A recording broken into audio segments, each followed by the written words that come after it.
Now the news, it's more waiting for Julian Assange for now. A UK court has given the United States 3 weeks to provide a series of assurances.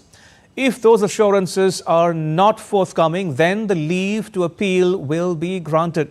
US prosecutors are seeking to put Assange on trial on 18 counts related to WikiLeaks' high-profile release of vast troves of confidential US military records and diplomatic cables.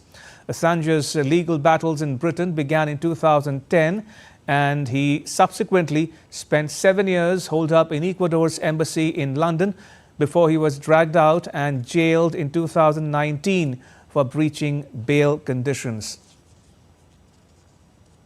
The court's decision today demonstrates just how flawed the US extradition request is. We are 5 years into this process now, 5 years in which Julian Assange has been in prison here in the UK without conviction, on remand, in relation to an extradition request that should never have been brought, and that we've seen today from the court's decision raises fundamental concerns about free speech, the First Amendment, and the risk that a journalist and publisher could be subjected to the death penalty.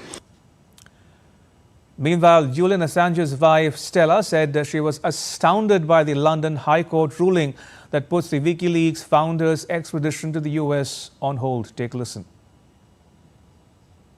I wouldn't say relieved, because I'm frankly a bit astounded by the decision.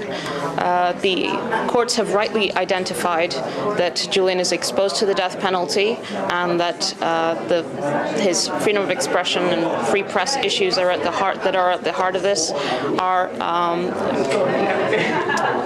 major roadblocks to his extradition, and yet they have invited the United States to issue political assurances in order to address that. The case should have been thrown out. Julian should not be spending another day in prison. And DD India's Stuart Smith has more from London.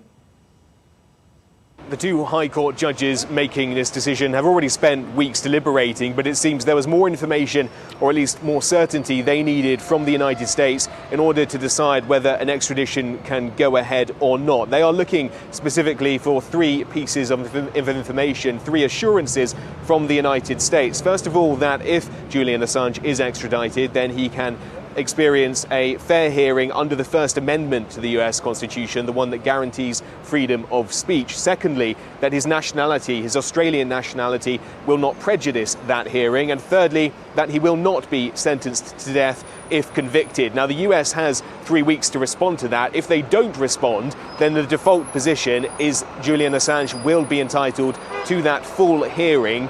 A process that's already gone on for more than a decade could continue, and that's why this is being considered a partial victory for Julian Assange, because he is not being deported outright. But if the High Court here in London believes that those 3 assurances are satisfactorily made by the United States, then it would be a case of him being extradited from the UK, though what still remains is that option to appeal to the European Court of Human Rights outside the UK justice system, which is most likely his final attempt to stop extradition if UK courts decide that he can be sent to the United States.